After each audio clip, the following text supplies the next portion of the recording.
big thank you to Holly for shifting things around to make this timing work. So introductions, Holly Ruxin, welcome. Holly is founder and CEO of Montcalm, which is a wealth management and capital markets trading firm, with impact being very much the soul of Montcalm. Holly built her career in the global financial system, investing clients' assets at some of Wall Street's most powerful firms, so Morgan Stanley, Montgomery Securities, and Bank of America. She started out at Goldman Sachs. She's now leading her firm, Montcalm, and investing based on the values of integrity, collaboration, engagement, and client sustainability. Holly is a capital markets guru, a philanthropist, and an inspiration. So welcome, Holly. Next up is Vadim Slavin. Vadim is an experienced technology leader, investor, writer, and a published research scientist. Vadim managed R&D teams in machine learning and reasoning in the military intelligence arena, as well as marketplaces, consumer experience, and fintech domains. Vadim is now a technical evangelist at GLobaliD, an identity management company, and in his spare time, a mentor to startups. So welcome, Vadim, and welcome, Holly. Thank you. Karim, you're on mute. I thought I'd never do that, but I guess never say never, because it doesn't work. It's really cool that Holly and Vadim, we've had conversations before, and we've got to know you a little bit more in depth. And buyers are buyers, and Irene did a fabulous job of identifying that. But from your own words, Holly, we'll start with you, and then Vadim. From your own words, tell us about a little bit more about yourself, your background, how you got to where you are, and what's leading your passion today, and then follow up with that, Vadim. Great. Thank you. Happy to be here. I love what Link 2 is doing, and I love the people that you've created, and the conversation so far just been really great and really expansive. I have a very long career in Wall Street, working for the top firms, working deep in capital markets and derivatives. And in 2008, when the crash happened, which is something that I deeply understood because I helped create it, the products that we had, I had a bit of an awakening of what I thought capital should be doing. And it wasn't just from a consciousness or a value level, because I don't think I quite understood that 12, 15 years ago. It was also from a innovative level. So here I'd been in San Francisco in the Bay Area at that time for at least 10 years. And I had so many friends at startups, including, very close family. And I felt, sitting at Morgan Stanley, I used to call it a festering sore.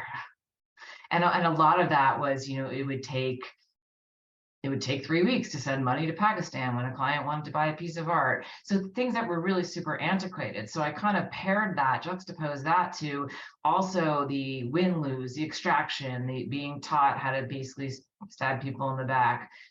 Not that I don't think I was an evil person, but I certainly was trained in a way to play that game, and I played that game really well. And so you fast forward, opened my own company 10 years ago, and the aspect of, yes, we should be conscious of what we're doing. We should be looking at the world as capital markets is supposed to be creating value. We're supposed to invest in things that are creating value, and we've been talking about that here in these sessions. So that's one thing, old-fashioned value investing, which should have positive impacts, should be moving our planet forward. But what's also super interesting, in the kind of the overlap that Vadim and I have talked about for this, is what are the innovations that are helping that? And I do a lot of private investments. That's why I love what Link 2 is up to, because being able to put money directly into the hands of companies is a lot more effective than our kind of disintermediated stock market, which has become somewhat of a computer game. Definitely since 2008, when they came out with the high-speed trading, et cetera, et cetera. It's been a very long time. That ship sailed a very long time ago. When even trading options, you lost the fundamentals, you lost the tangibility, you lost any externalities that helped you have inefficiencies, which is what you want in trading.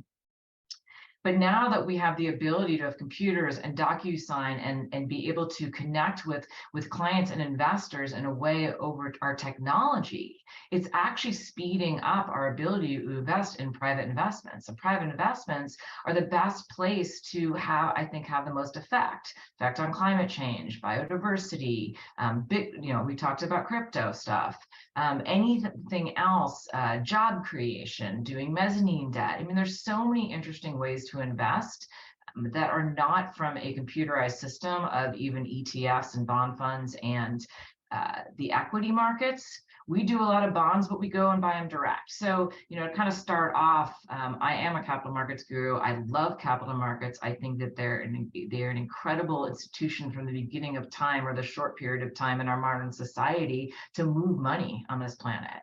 And I think that a lot of our problems will be solved when we get the velocity of money moving faster. So that's kind of my take on my side, and positively impact investing really being value investing, and the technology. I can talk more about the technology really helping to speed that up and make everyone listening to this the access so much better that we can actually all do it, as long as you're an accredited investor, of course. Vadim. Cool. Vadim. Yeah, sure. So my story is, my career has taken me everywhere from military intelligence analysis and applying machine learning techniques to studying the terrorist networks and applying some of the algorithms there to understand the implications of the connections between different nodes, to, for example, building a marketplace for next generation services. A few different other steps in between, but the unifying theme of all of that, which only came as a realization about 6 years ago to me, was that it was about identity. It was the digital identity. Every single node that interacts with another node in the Terra network had to be tied to a person or an entity. Marketplaces, what it was all about verifying the trustworthiness of different participants. We were working on different other opportunities in the spaces such as financial services analysis, and again, was all about identity.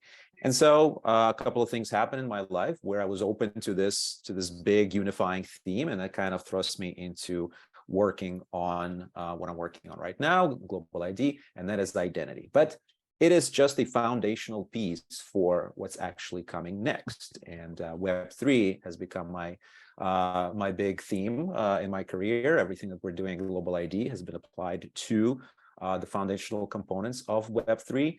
And in the meantime, as a parallel thread to that, with a few partners, we started a venture capital firm, Monthly Ventures. So we invested in a couple of consumer startups, as well as startups going after B2B space. And the unifying theme there was also about, well, what are the foundational components for what's coming next? What are the big opportunities? And what is the impact that these businesses will make in the future? So now that fund is still active, now that I'm also associated with other bigger funds, and I'm making investments on my own, every decision that I make, whether to pass on the investment opportunity to my partners or whether to invest in something myself, has been about impact and unleashing the next opportunity, kind of switching the gears to unleashing the value on the internet next. So this is my passion right now, Web3 and our transition from Web2. To me, it's as much of a technical approach as a philosophical one. What it means for the society to accept and embrace Web3 tenets. But one thing is clear: that's where we're going, and I hope you folks will agree with me.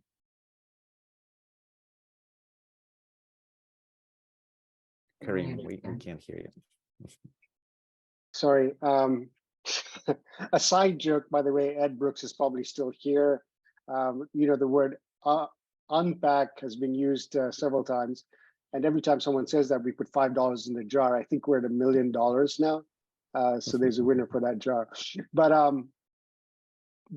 what I would like to dig deeper into, we've had several conversations over the last number of years of what impact really means. It means different things to different people, and your investment thesis changes dependent on what you believe impact is. So, Holly, if you would define for us what you believe impact is. It's an incredible question. It's something that is constantly changing, and I think that's what some of the lashback on ESG is. Environmental, social governance policies, because there's greenwashing, and it's constantly changing for me. I think first and foremost, in my career and the time that I had my career and the time that we lived in, I do think we got very aggressive about profits. And sometimes I think that that has to do with the definition of C Corp, which when you're sitting in a boardroom, your fiduciary responsibility is to profitability of the company at under all else. We became a B Corp a very long time ago, and a B Corp, we have now fiduciary responsibility for people and planet. So I think you have some of the technicals of what's kind of happened since the 80s. And so therefore, human values and what is good for people, I think, has been pushed aside a lot. And so the way that we focus on our investments, first and foremost, is somewhat of the values of the people running it. Because you can go through on a lot of rabbit holes on what, is it wind farms? What actually has impact? And I think we talked about this the last time on what I did a panel with you guys was, in the 50s, Tupperware might have been positively impactful for families and for women. So it is a personal decision of what that is, but I do think it's really important to look at what the behaviors are. Is it really win-lose? Are you trying to win, and is it extraction? And in my time in Wall Street, I'd say that the bulk of the investments I saw really were about extracting a dollar and not being in a hierarchy the most important thing there is. And I think that's why you see some of what happened at FTX. I mean, what's coming to light now in some of that, and even some of the venture capital firms who have come out and said, oh yeah, we're not going to invest anymore because of FOMO. I mean, it really is been kind of a race to who can collect the most money. And so for the first and foremost way that we look at impact is, what is the value system behind the decisions that are being made? And is it supporting humanity? And this is supporting, I would say, a little bit more of a flow of collaboration and love. And it took me a long time to even get comfortable with that word love. What does love mean? Love means that you care. Where I spent 20 years looking at people, they didn't care. It just, maybe they cared when they went home at night with their families, but there was like this line between business and how you throw it up as a human being, which was just go get the dollar at all costs. So obviously there's way more things I can say about that, but first and foremost, I think if everyone at this conference can start thinking about the decisions that they're making, and is it have a baseline of supporting the people, the planet, like our well-being, which is what capital markets, again, I believe is what's supposed to support. That's a first line of impact. And then you can make your own personal decisions on your value situation of what you think is positively impactful. I was with some younger people to dinner last night about AI. And this conversation went all over the place. You could argue AI is terrible and it's shutting down humanity. Then you could argue that AI is good. And so I went home super confused, hanging out with, kind of the next generation. So I continue to keep an open mind. Holly, I love that you brought that up, and that definition of impact is something I stand behind. But I have a more pragmatic view, perhaps. This is the engineer's brain kind of working. To me, the next wave of innovation is kind of an algorithm, right? It's like driving the manual transmission, right? You switch to the new gear, and that unleashes an opportunity for your engine to do a little bit more with the same resources, with the same amount of gas. So to me, impact means unleashing that next wave of opportunity, of that next wave of innovation. And I'm sure at your dinner last night, you talked about ChatGPT. That's in the news all over. I'm also blown away. I think I saved myself like half an hour of time just by typing in, what a North Star document for a digital identity app would look like, and it just gives me pretty much what I needed to write, and I'm like, whoa, is my job secure? But that's only at the first blush. But that is exactly one of the examples of unleashing the next wave of innovation. Imagine all the different things you can build on top of that. And right now, yes, we're building all these different funny apps that let you create avatars based on your photo, right? And that's the same technology, but imagine what's coming next. And this is a great example of that one point from which it's not quite singularity, because we can still kind of predict what innovation will come out of it, but it's one of those significant crossroads in our technology innovation. So that's what impact is to me, enabling the next wave of opportunity. Which is an interesting point when we talk about that word and the divergence of opinion.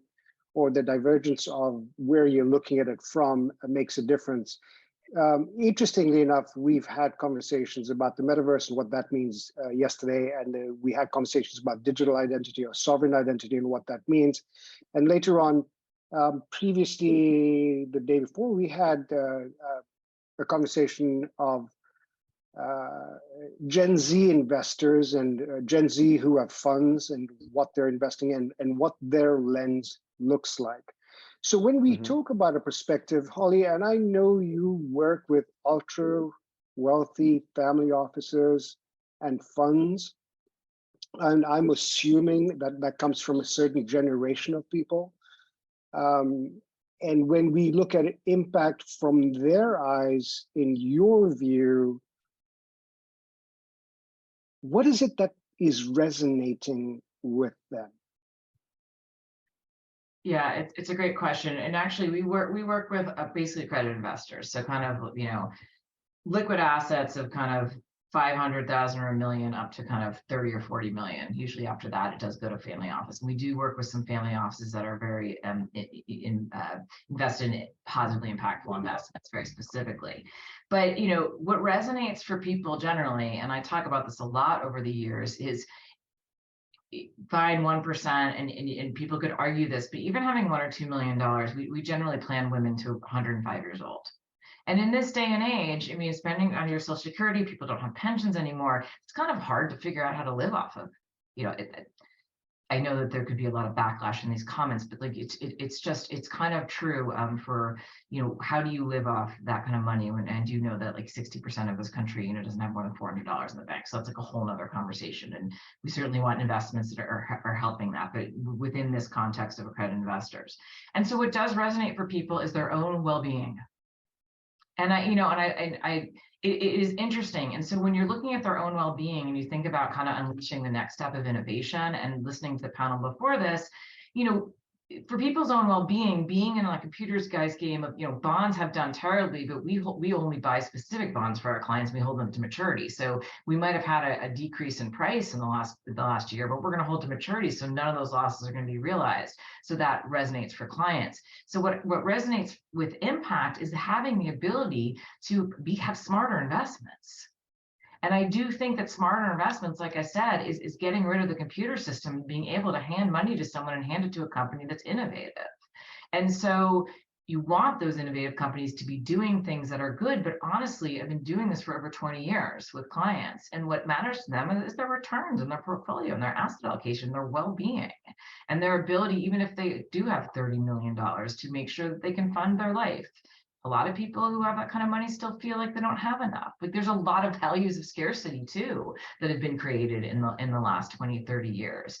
And so for me, the innovation in finance, Web3, metaverse, I mean, this is not my world. I'm glad that I keep being surrounded by it, but this is not what I'm on the phone with every day with people who are just figuring out, how do I go on vacation? What does retirement look like? What am I going to leave for my kids? And that is issues of for wealthy people, and what can I invest in that gets me a great risk, great return. And more often than not, people are actually really excited to be investing in things that feel like they're doing something good. In terms of, climate change is huge. Their kids care about climate change, biodiversity, creating jobs. When you're also getting a 15 to 25% return in a private investment, that's what people care about. But what's a misunderstanding, someone that everyone's running around going, I have to apply it, I have to invest in my values.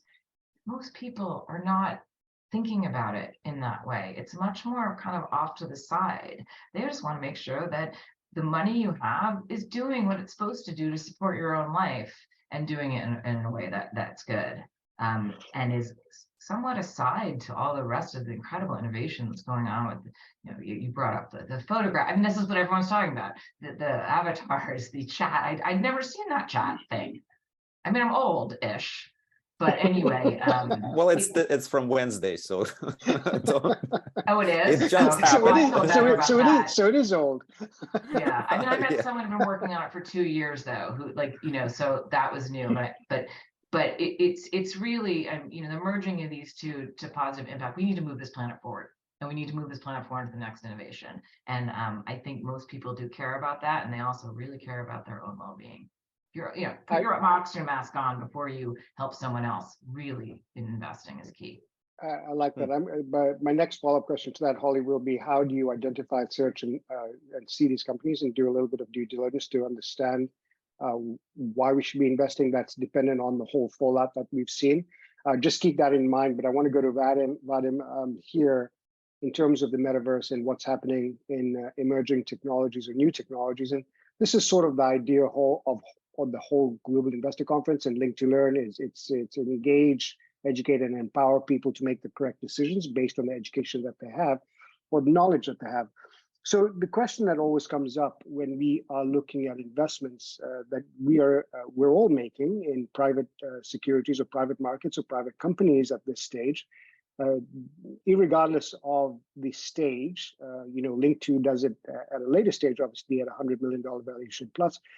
But as you look into some of these emerging technologies, and I did ask the question from the panel last night, which was, how do you define metaverse? What is it that is going to make a difference? And I don't want to hear, hey, we're building for 10 years from today. We're building for 25 years from today. And it's too hard for me to wrap my heads around to understand what's happening 25 years from today. I'd rather go into what may we see happening in the next 5 years at the very top end, and in your terms, that are going to make an impact when you look at these new and upcoming technologies that we may not be paying attention to. So what is that? So first of all, we've been building it for the past 25 years. And I have a book here that I co-authored from about 15 years ago as proof of that. I think we never went past the trough of disillusionment on the hype curve for metaverses. So perhaps the only thing that I'm excited about and what's been happening recently in that space is enabling different other tools for folks to easier experiment with the next feature, the next set of features for metaverse, to discover exactly what you're talking about, what's coming down the pipeline in 5 years. The fact that Meta, Facebook is behind it, I think is a great accelerator, a great catalyst to finding an answer to your question. I don't think it is an answer in itself. So my research was about using metaverses, we call them virtual environments back in the day. That's how old I am. We were thinking about, training for military personnel. Then there was a big application of data visualization and analysis, which in an immersive environment, in a social immersive environment, would make it a lot easier. However, the advances in other technological areas made those ideas kind of obsolete. Another big area back in the day was psychiatric evaluation and treating people with different phobias. Like that was a big poster child. I remember they were putting these big head-mounted displays on people with arachnophobia and like showing them spiders and like watching them squirm, like that was supposed to cure. So that was one of those things that people said, hey, could this be applied? Is this the nail that we found for this one big hammer? And it feels like for the past 24 years, we have been looking for that nail because we have this hammer. But what I like, what we're doing as a society, as an ecosystem differently this time around, is that we're enabling tools to help people experiment and unleash this next wave of innovation and creativity. For example, I peeked into Meta's Horizons recently, and what I found interesting was that they enabled a way for users to build these virtual worlds, right? Like mini worlds within big world of Meta's Horizons. And I ended up in this place. It's a common area where people could sign up to go on stage and perform live in front of people, stand-up comedy.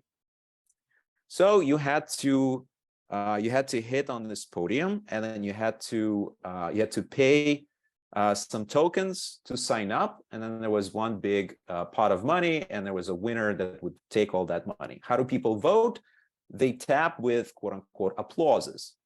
I thought that was an interesting, innovative approach to, number one, manage somebody's identity, because I have to sign up with my Facebook profile, and two, apply my digital assets for transferring value to somebody else in a more interesting way. That is just one example. Quite innovative. Is that going to be the future? Probably not. But what I liked is that if I have the time, I could go in and I could try something of my own. And so can millions of other people working within that environment. Other than that, I don't know. And we're moving so fast right now.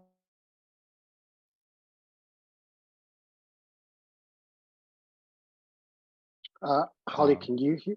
Okay, sorry, we lost you. We are moving so fast right now. And then we lost you. Oh, me? Yeah. I thought you were talking to. Oh, I said that we're moving so fast right now that answer may change in just half a year. Interesting. That's pretty interesting, because when we started talking about self-sovereign identity, maybe on the Global Investor Conference about 2 years ago, we didn't even know what those words meant. Now identity is being talked about by everybody. We started talking about space technologies 2 years ago, and now that's coming up. That's coming up in a panel a next panel in a couple of hours. And then the other thing that you talked about is that relates a little bit back to that was mental health and psychedelics, which now is a trend that's coming up, and we'll be looking into that infrastructure and development in the next couple of sessions or so.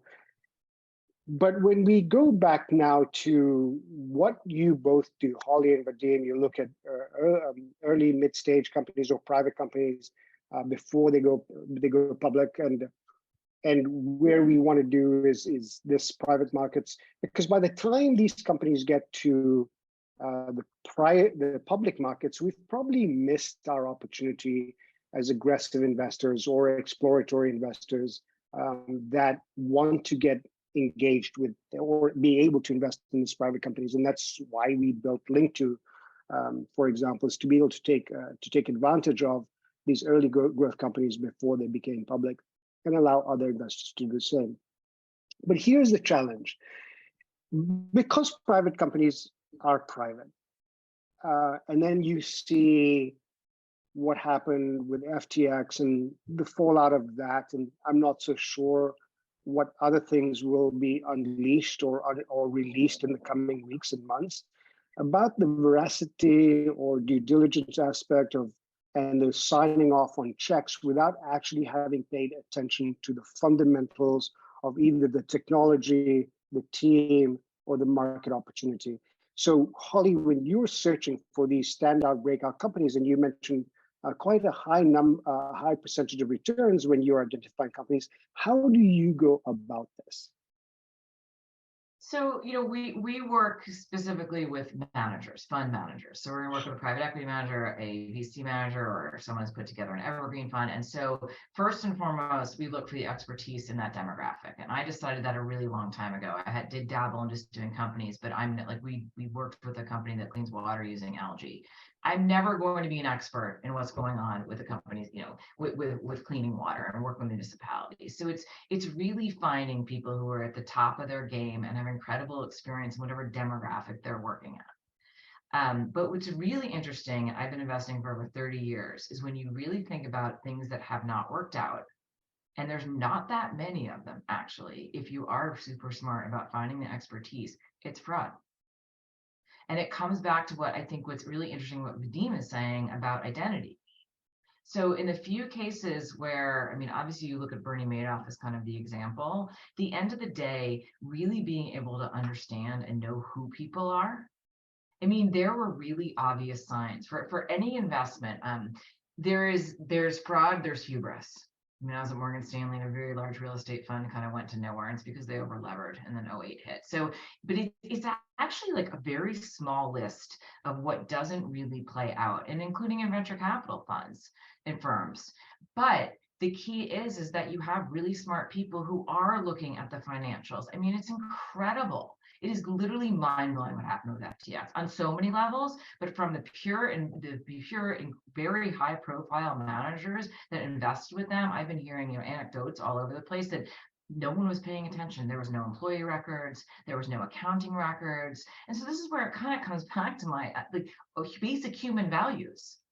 Right? How are you making decisions? And so being super quantitative, finding the experts who really know the demographics and are really looking at the numbers, that are really looking at the details of these companies and have the value system that they're doing the right thing, right? Being in right relationship. I know it sounds a little bit woohooey or qualitative, but you balance that with the strong quantitative aspects, because to blow off the quantitative aspects, that's a value choice. It is literally a decision that you're making that you're not going to do the right thing. And so when I think about the things that have failed, I look forward to having more, being able to identify people and being able to really understand what's in their background. I mean, in hindsight, there were lots of signs for the very few in my career that I have seen not do well. But absolutely make sure people know what they're talking about and make sure people are the smartest in the room. You always want the smartest in the room. You always want people doing the absolute best and who know that demographic the absolute best if you're going to hire a fund manager in a specific in anything specific. And if you're going to do investment into companies, so many people come to me, oh, so-and-so, I met him at a party, I want to invest in that. I mean, execution, ideas, it's all execution. And you really, I don't encourage as much investments if you do not know the demographic of what you're doing inherently, or you've found someone who has decided that that company is absolutely going to win that game because they're doing the best that they can in whatever industry they're in or whatever sector they're in. It's interesting because Holly and I, we could not be looking at more different types of markets for investments. So I expected a totally different answer than for what I was going to give, but it actually is the same. That's fascinating, Holly. So my answer was going to be, because we're looking at early stage startups, at that point, there is no track record for that particular idea, right? It's the first of its kind, of course it is. So what are we looking at? We're looking at this big thing market opportunity, which includes impact, by the way, right? Which includes empowering of other opportunities out there, how big the market is, yada, yada, yada. Yes, but first and foremost, it's the team. It's what they've come to the table with. It's their expertise. What is it that they know that nobody else does? What is their competitive edge? And that is their prior experience and, of course, their ability to execute. And again, my brain comes back to, well, it all ties to identity. Every single time any person comes to you, you have to establish their credibility, their reputation, their kind of what we call trust halo at GLobaliD, right? Imagine if there was a digital identity that this person could just provide and say, hey, look, these people that you know and trust that I already worked with, they vouched for me that I'm the expert in this field. That will make my job as kind of the first line of defense for a VC fund that much easier. And guess what? It's sort of how it works in the VC world over here, right? You perform a lot less due diligence on somebody that your buddy already invested in and worked with, and somebody that has demonstrated return on investment to your peer investors, right? That's how it works. But it is a much smaller and a very much incestuous relationship between a very small pool of people, which prioritizes investments in somebody that has already done well. But what about that, that diamond in the rough, somebody that hasn't produced a big hit yet, and yet they've come with tons of experience. They come to the table with their ability to execute, their ability to spot a very quick opportunity. And they come to it because they've spent, 20 years at Google working on this exact same thing. You may brush them over in favor of somebody that comes to you for a second or third investment because they've sold those two companies before. So it all comes down to that reputation that comes with somebody's identity. So yeah, expertise, knowledge, and ability to execute. And apparently that's a unifying theme across all the different kind of investments out there that we consider. Thank you. So we are going to start to wrap up. And before we do that, there are a couple of things I want us to reflect on. And Holly, we're going to start with you. As you reflect on 2022 and you look into the future of 2023, and having had these conversations and perhaps attended some of the other panels that we've had over the last couple of days, give us some thoughts as a wrap up for 2022 and what we should be thinking about in 2023. In what regard? Private markets, investment opportunities, how do we do this, what we should be looking at, and a call to action for people here, because we have the right kind of people here. I mean, the call to action is invest in private investments. I mean, there's first kind of the qualitative. For a very long time ago, when the equity markets just got a little bit too computerized, what I hated was waking up in the morning and people feeling really unhappy because things were down. That's ridiculous. To have your well-being and your money subject to a market you can't control, you have no idea what's going on and you can't predict, is not healthy. Talk about mental health, is not grounded, it is not healthy. My dream and my passion, and we can all start this, there's obviously policy that needs to be changed, is everyone should have their 401k and a massive basket of private investments. If Link 2 is creating small, I want to help you guys create more of this, 10 grand, 20 grand, 30 grand. Instead of having it in stocks, you have a massively diversified basket where you're not only paying attention to what your investments are, what your impact is if you care about that, but how much venture capital you have, which is going to be a longer investment, how much private equity do you have, which is much shorter investment in more farther stage companies, what kind of evergreen funds do you have, what kind of debt funds do you have. And I do believe that everyone should be waking up and looking at their portfolio that's tangible, because you're going to start feeling better about your own portfolio. And so I really think everyone here should look at that. They're not all $1 million minimums at all. Because of technology and because of the work that we're all doing, we're able to start putting in private investments out in smaller size. And we also do it in IRAs. There are self-directed IRA programs now that you can take. If you still work at a company, your 401k is stuck there, but once your 401k can be moved to a individual IRA, you can invest that in privates for people who are younger. That gives you a lot more lead time for that risk capital. But the equity market's old school, and it's old fashioned. It was for our grandparents, and you can't control it. It's like now there's like so many people doing so many incredibly awesome, amazing things. And because of the work Vadim's doing and because of technology, we can have more information on that. I had someone come in who runs a wealth management. He's like, well, how do I know if I do a private investment, it's not Bernie Madoff? And I just started laughing.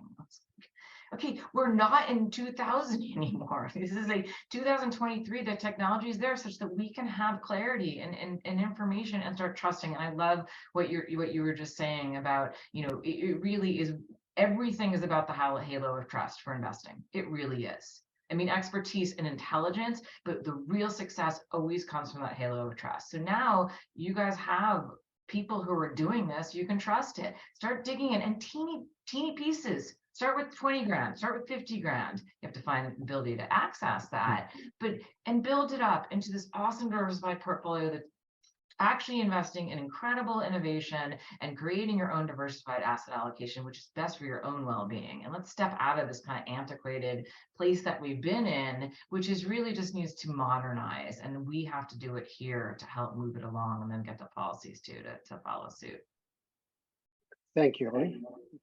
Vadim? I'm assuming the same question to me. So I think the purpose of what has transpired in 2022 has become apparent in the last month, right?